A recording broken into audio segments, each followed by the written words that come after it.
Okay, Nate. Today you said you wanted to talk about your views on the natural occurrences of free market and how that may have impacted the evolution that we have today towards capitalism, I think was what you were talking about. Um, yeah, please tell us more.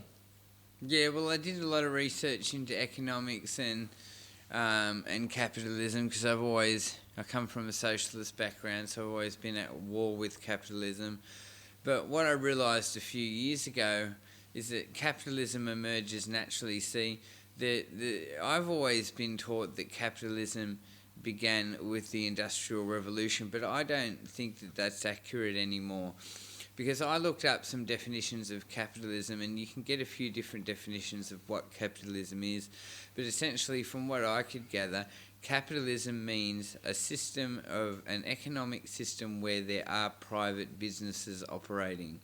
That's opposed to a communist state where everything is state run. And what I realised is private business emerges naturally so in the world, and there has been private businesses for thousands of years. So I give the example of Ugg the caveman. Just imagine there's a caveman, Ugg the caveman, and he invents the wheel. Right, now there's a few things Ugg the caveman can do after he invents the wheel. He can open source the technology to the rest of his tribe and potentially the rest of the world. That would be the more communist thing to do. He can take the wheel to his tribe members and say, look, I've built the wheel. This is how you can build your own wheels. And then everyone can have the wheel and use them. And that's the more communist thing to do.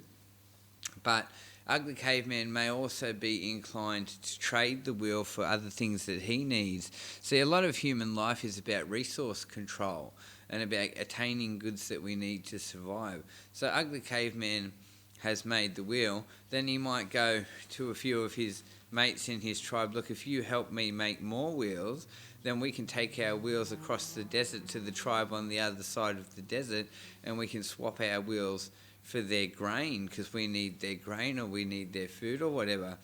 So you see, Ugly Caveman has then started a private business, and this is how it works. People invent things and then they commodify their invention, and that's a very natural thing to do, to invent the wheel and then to say, oh, I have the wheel, it's very useful, you have the grain that I need, I'll trade you the wheel for the grain, and then you're operating as a private business.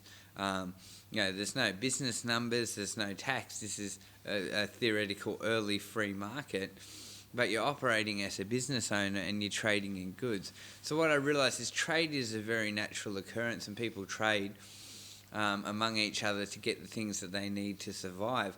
And trade is naturally unregulated. The state comes in and regulates trade, and that's when the free market becomes less free. And an example of the state regulating trade is when the state comes in with a law that says workers must be paid $18 an hour, that's the minimum wage. That's a regulation on the natural free market. Or the state comes in and says workers have a right to work in a safe environment, there has to be occupational health and safety. That's the state imposing a regulation on the free market. See, things exist naturally unregulated. Governments and people regulate things in the world to make them work better. Things exist naturally unregulated. So the market is naturally free, and there are naturally free operating private businesses that have emerged all throughout history since the earliest days of civilization. So when I realised that the market was naturally free market and that private businesses have been operating for thousands of years, and when I realised that many definitions of capitalism state that capitalism is an economic system where there is private businesses operating, I realised, capitalism didn't start with the Industrial Revolution. Modern capitalism started with the Industrial Revolution, but capitalist economies have existed for many, many thousands of years. So that sort of changed my thinking. And I realised, wealth isn't naturally dispersed evenly. What happens naturally, everything in nature is uneven. Things are just erratic and chaotic in nature. Now, one person happens upon this much wealth, another person happens upon that much wealth, and then they go to war with each other to try and steal each other's wealth. this is an unregulated. The world is naturally an unregulated, chaotic environment where things are uneven, and what communism and socialism tries to do is come in and even the playing field for everyone a bit. So, so states come in and they regulate the market to a certain degree, and you could say that the more regulated the market is towards things like workers' rights and equal pay, and the more socialist the market is becoming, the more it is heading towards communism. But I realise you can't have equal wealth redistribution without a communist state government imposing that regulation on the market, because wealth is naturally uneven. Different people have different amounts because nature is chaotic.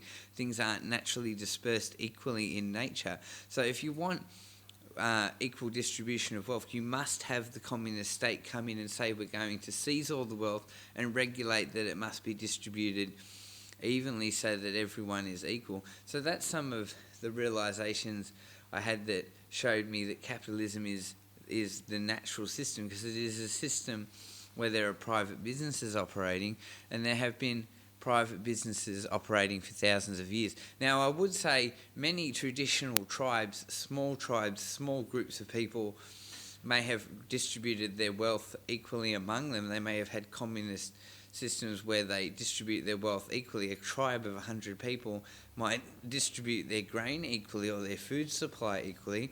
But when it comes to a nation of 27 million people, it's not feasible for 27 million people to autonomously regulate their wealth without any laws or state, so that the wealth is distributed equally like it would be in a small tribe. It requires an imposing communist government to actually mandate that the wealth be distributed equally.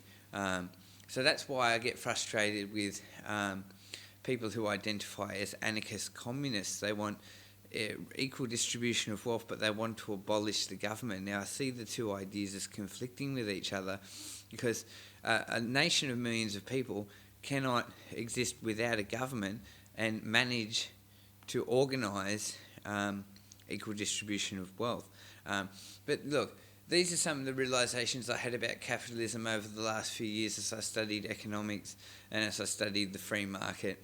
I came to realise that the market is naturally free when it is unregulated, and states regulate the market. So that's the big realisation I had that showed me that capitalism is actually a naturally evolving system, not a system that was brought in by a special interest group in the Industrial Revolution. It's always been capitalism. Rome was capitalism. Many ancient civilizations were capitalism.